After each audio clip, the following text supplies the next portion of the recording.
Support for today's episode comes from Amazon.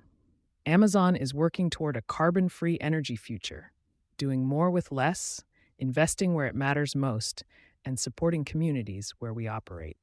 Utility capital plans aren't built for your net zero date.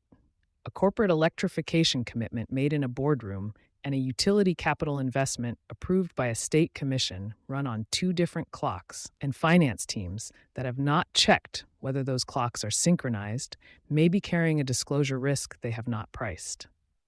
Utility spending is increasingly governed by regulatory approval schedules, making state commissions, not corporate boards, the practical gatekeepers of many electrification timelines. S&P Global forecasts electric and gas utility capital expenditure in the RRA Financial Focus Group will reach roughly $153 billion by 2028, up from an estimated $139.6 billion in 2026 and $110.9 billion in 2025. Southern Company alone now expects to spend more than $51 billion between 2026 and 2028.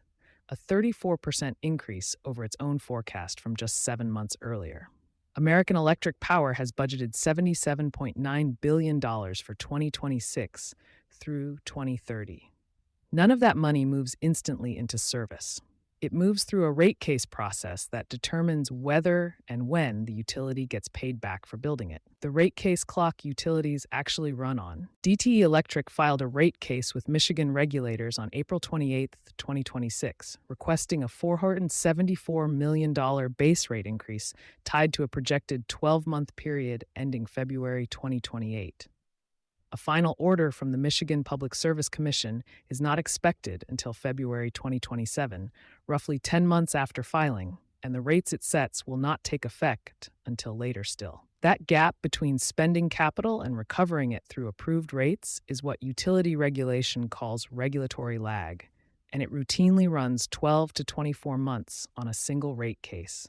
A utility that spends ahead of an approved rate case earns no return on that investment until the Commission acts, which gives utilities every financial incentive to sequence spending around their own recovery timeline rather than a customer's public commitment date.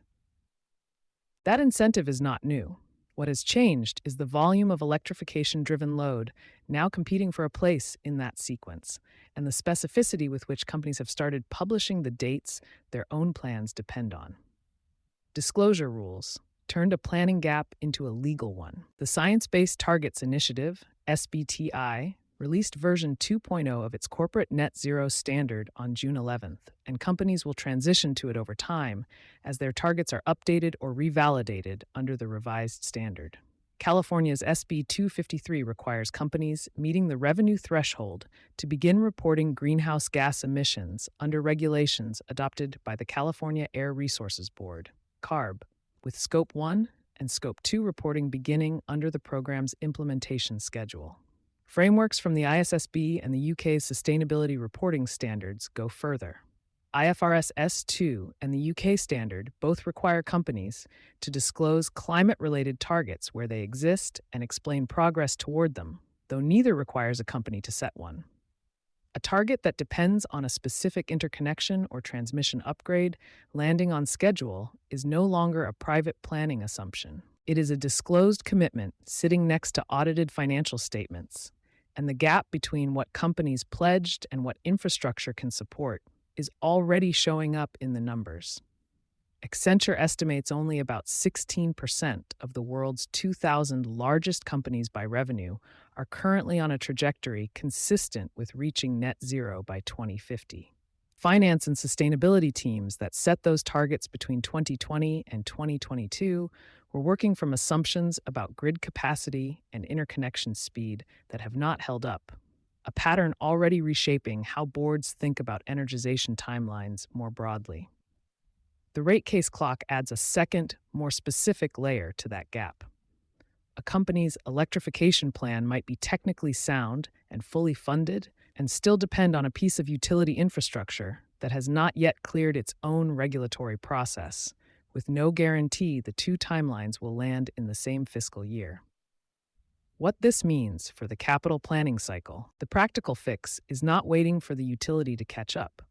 It is building a habit of checking, at the point a target date gets set, whether the specific interconnection, substation upgrade, or transmission project it depends on, has an open docket and where that docket sits in its commission's queue. That single data point, publicly available in most states through commission dockets and utility integrated resource plans, tells a finance team more about whether a 2028 target is achievable than any internal engineering estimate can. It is the same discipline already being applied to permitting and water risk in site selection, extended to the utility side of the ledger. Boards that treat a target date as a communications decision rather than a regulatory one are the ones most likely to be explaining a miss instead of managing one. Sustainability Soundbites. Energy coverage is sponsored by Amazon. Visit the link in our show notes to learn more about Amazon's spotlight on energy. For sponsorship opportunities with Environment and Energy Leader, please reach out to a member of our team.